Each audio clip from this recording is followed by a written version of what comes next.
Today on the show, we have Kaitlynne, a 27-year-old who works in construction and mining software and started ballet about 4 years ago. On this episode, we talk about performing, developing confidence in the studio, and the mental clarity that comes with ballet class. Enjoy! So today I'm with the wonderful and fabulous Kaitlynne. So Kaitlynne, how long have you been in Denver with us at the studio now? Has it been a year yet? It should be a year in May, so we're coming right up along there. Yeah, because May is already happening. Yeah, somehow. Wow. And you are dressed amazingly at the moment. For anyone who's listening to this only on audio or reading it, you're like wearing a full leotard, skirt, shrug. I think there's even point shoes on under the table right now. Yeah, that's me. And you have some amazing outfits. Like you have a skirt with pearls sewn on it. Tell me about some of your favorites. Yeah, so I've always wanted to wear leotards and skirts, and so there are a lot of dancers who started wearing a bunch of leotards and skirts when they were younger, but that wasn't me, so I'm not by any means worn out of them. So I have a ton of skirts, a ton of leotards, and probably one of my favorite ones is one that my friend made me back in Indiana, and I'm looking at it right now. It's white and gold and sparkly, and it has pearls on it. It's definitely one of my favorites. And then, of course, I love my practice tutu as well. Obviously, as one does.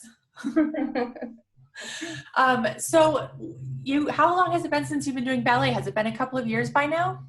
Yeah, so I started ballet really actively when I was 23, and I'm 27 now.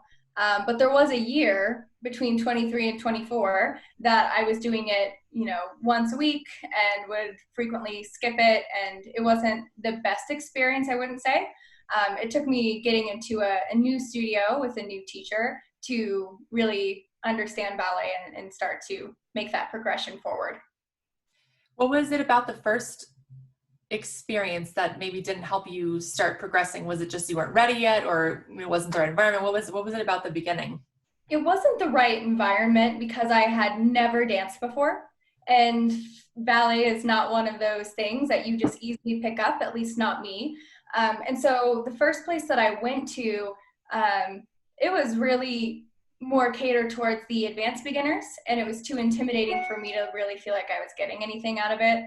There weren't any corrections. There weren't any details about how to do combinations, and I was just like overwhelmed and just stopped going. Yeah, that can be a lot. Did you dress to the nines from the very first day of ballet? Was that always a part of it for you, or did you take a little while to warm up to it? That's a really interesting question, but I did do the nines. So that was my way of motivating myself. I'd always wanted to do ballet, but was really scared. And so I bought myself my first leotard, my first skirt, my tights, and my first block leather shoes. And that was my way of committing to it. So I've always been leotards and skirts and tights. Me too. I started my very first class in leotard and tights, although I didn't know about skirts yet, but I did. I went in leotard and tights, not even the skirt. That's like a bold move for a young. I know, who does that? That's great. That's funny. So you started in an environment that wasn't as great. You took a year to kind of get your feet wet and spend some time being overwhelmed. Did you want to quit at that point entirely, or did you always know that you wanted to keep going and just had to find a better environment, or what was that journey like for you between 23 and 24? Without getting too into the weeds in it, I started in Denver, but then we moved to Indiana for a master's program, and so I didn't have anything else to do, and I just decided to try ballet again. But by the time I had left Colorado, I was done. I didn't want to do it anymore.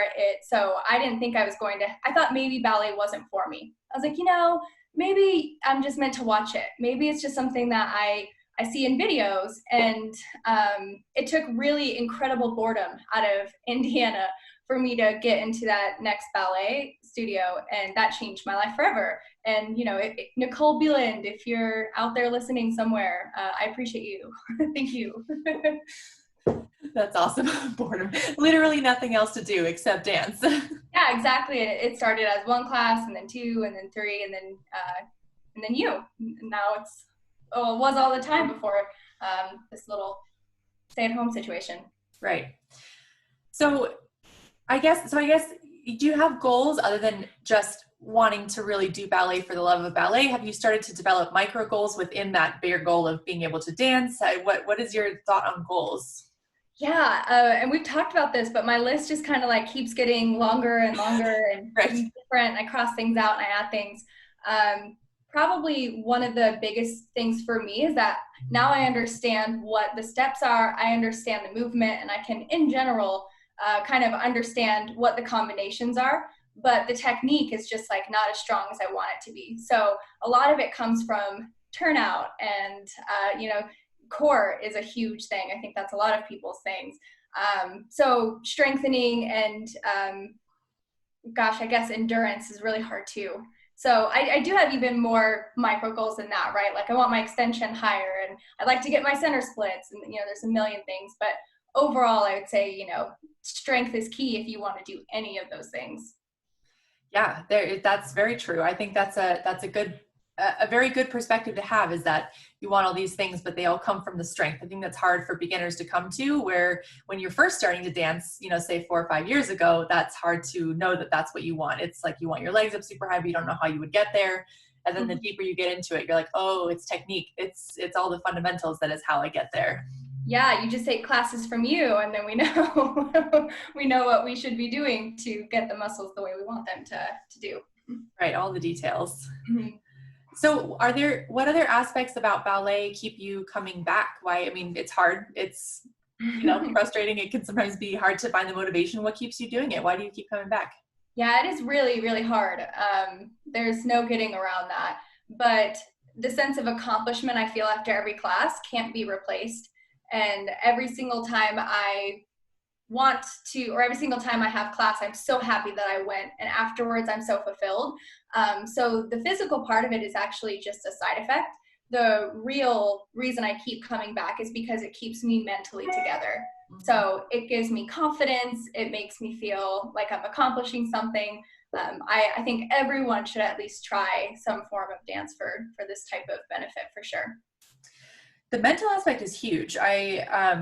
And we've talked about this before in classes, like also just the peacefulness of the mind, and getting the mind to like take it down a notch, at the end of a long day.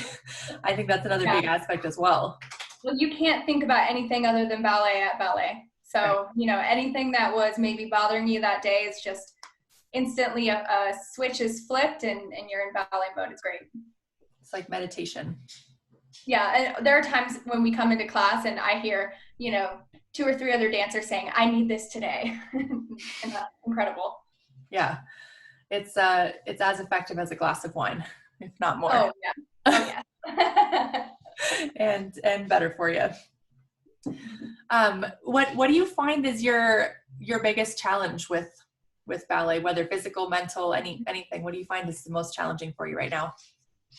Especially right now, the most challenging thing is meeting myself with kindness. When I'm having a really great week or month, a couple of months, and I'm on it and I'm seeing improvement, that's the easy part. The hard part is when you have to take a few days off because, this isn't our profession. We're doing this in the midst of our other lives as well. And taking a week off, or even 6 weeks or however long, is really hard, and you feel a huge sense of regression, and just trying to understand and remember that that's not really why I'm here. It's not really why I'm doing ballet. So I would say the hardest thing is being able to, like I said, meet myself with kindness when I'm regressing, or when things aren't improving the way that I think they should be, or even when I just don't feel up to going to class. Just remembering like that's okay. I'm going to be okay, and I can still dance. Yeah, and the word should is also quite dangerous too. Like if things aren't improving how they should be improving, right? That's always a tough word when you put that on yourself. You're like, why am I not better yet? I've been doing this for X number of years. Why can't I do this yet? That's a really slippery slope to go down, and really makes that even more difficult to be kind to yourself when you have that kind of mental talk, when that little voice tells you those things. It's hard, and I know a lot of dancers feel that way. So, we support one another, but for some reason it's hard for us to support ourselves in that same way. That's a great point, right? Like if someone in class falls out of a pirouette, you're like, great job, you did a great job. Can you see all these great things? And you fall out of a pirouette and you're like, this was a disaster. This was the worst thing ever. Exactly. Yeah, I don't know why that is. It's just that little voice in our own head is not as kind as our own external voice. Absolutely. Yeah.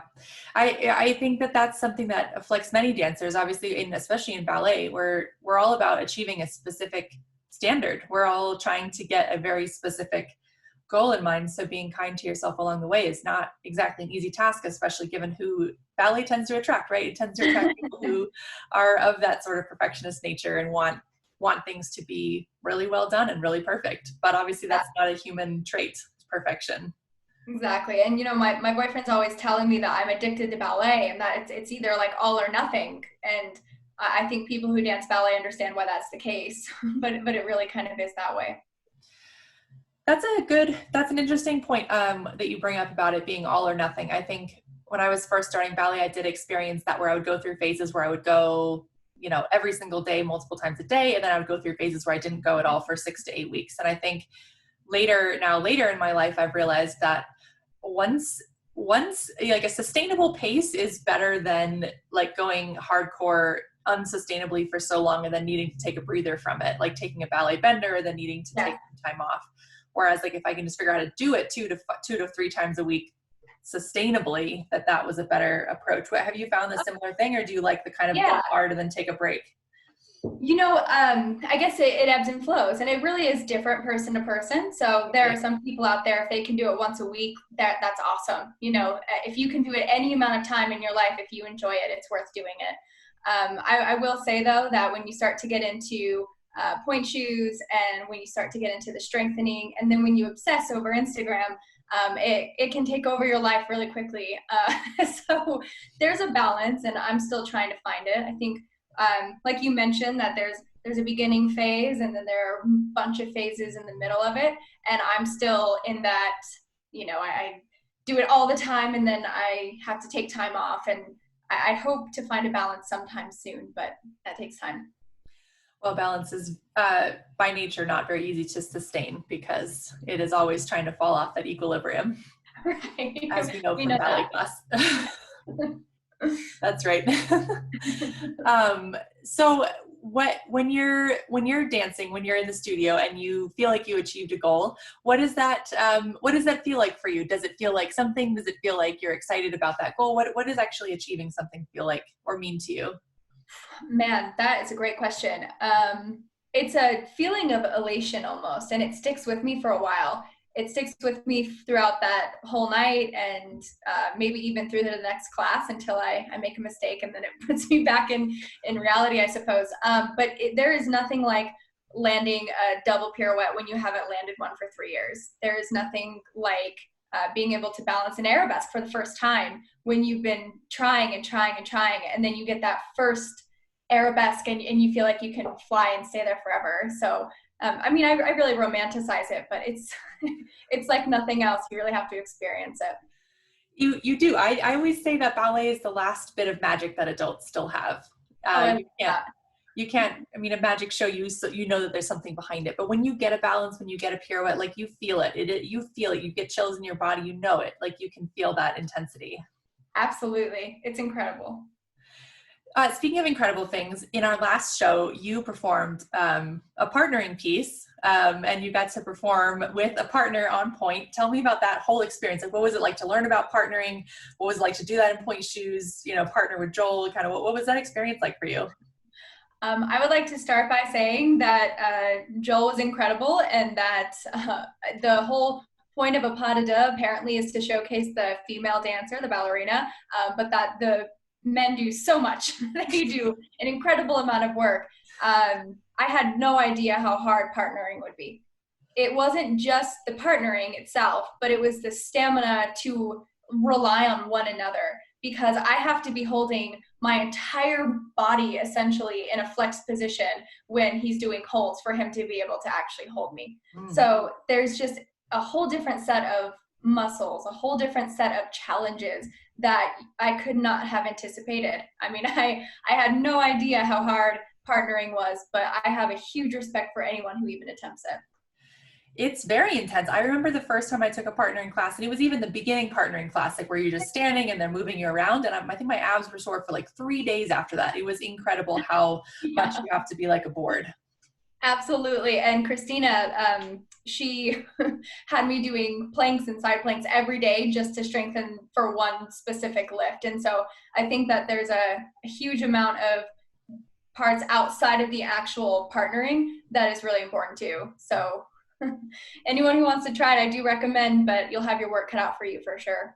Totally. And what was that like when you actually did the performance? Did it feel different when you were actually performing the partnering? Was there, because obviously you both have your own set of nerves that you then have to like line up together while you're performing. Did that kind of change the game a little bit on show day? I mean, both of our hands were sweating, we were both like kind of shaking a little bit. But it's so weird because rehearsals feel very long, and every time you have to do it again, it feels really long. And then when you get on stage, it feels like a blink of an eye, and before you know it, it's over. So I wasn't expecting that, and your body does just kind of take over a little bit. I mean, nerves still get the better of you and mistakes still happen, but I mean, I don't even feel like I was thinking for those performances. It's almost like the pirouette panic, right? Where your eyes just sort of go blank and you just sort of lose yourself in the moment. Exactly. And you fingers crossed that your technique just carries you through whatever it is. Oh yeah. And half the time it does. And then the other half, the audience still doesn't know. So it's really not a big deal. Right. I want to ask you about one more topic, which is point. I know you love point work. I think every single point class we ever have, you're there for it. It's even if you don't have technique, it's your technique class. It's like your favorite thing. Oh yeah. So you've been on point now have you been on point now for a year? A little over a year, because you've been with us for almost a year. Mm-hmm. Yeah. I don't feel like I was actually on point until I moved back here. And so, maybe just under a year when I really feel like I was into it. Like working on it. Now tell me about point work. It's a different journey for every adult. Everyone goes through the process of getting their point shoes, their first class, the whole process. Did you love it from the beginning? Were you like, oh my God, what is this? How did that go once you finally got your first pair of shoes?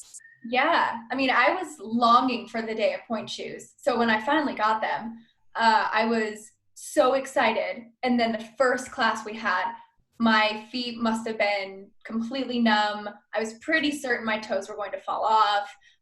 It was like, it was so hard and so initially painful. But now that I'm almost a year in, I find that even when I feel pain in point shoes, that it's really not pain. I feel like everything else counteracts any pain that I would feel. So you know me, I absolutely love point work, and I take technique in hopes to improve my point work. That's the whole goal for me. Right. I mean, it is sort of the end. It is sort of an end game in and of itself, right? It is something that you want to work towards and always keep getting better at. And obviously every technical challenge we have on flat is times 100 on point. Oh yeah. Yeah.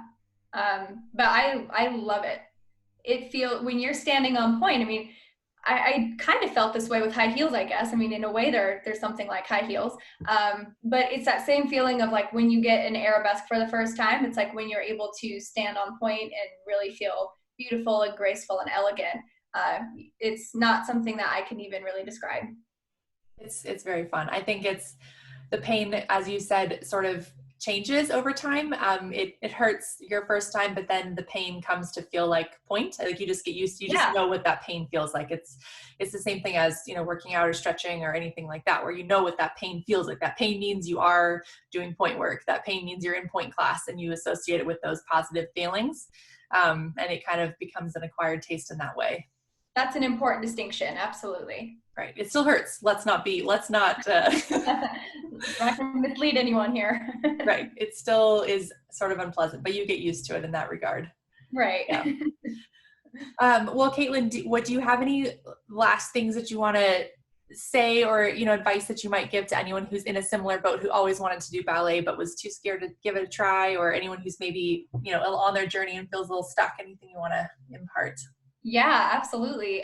For those of you who have always wanted to try ballet, or really try anything, but absolutely do it. I mean, it doesn't matter how old you are. It doesn't matter what your body type is. None of it matters. If you want to try ballet, go for it. Just try it. And if you feel really confident that you love ballet, but that you didn't have a good experience, try it again.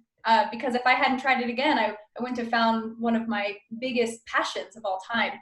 And then for anyone feeling stuck out there, that's very normal. I mean, we all go through periods of feeling completely stuck, or like I mentioned, like you're regressing, you're going backwards somehow.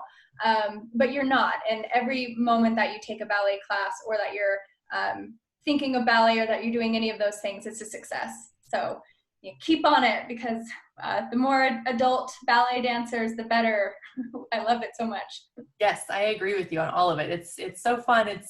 It's so rewarding when you finally can achieve these goals and see yourself push past the setbacks. I promise it will be worth it. Promise. Promise. Maybe I shouldn't get quite that bold, but I think anytime you work at something and you achieve it, it gives you loads of confidence. Awesome. Well, Kaitlynne, it was so much fun to chat with you today. I will see you in the studio very soon. Yes, absolutely. Thank you so much, Julie, and we'll see you all later. Thanks for listening today, dancers. For more adult ballet, you can follow our studio on Instagram and Facebook at Broche Ballet. You can follow me on Instagram at Julie the Ballerina, or check out our blog and YouTube channels for even more content. You can also dance with us in our online studio. To have your story featured on our podcast, email us at hello@brocheballet.com. Today's show was produced by Jackie Dohleman. I'm Julie Gill, and this was Broche Banter. Happy dancing!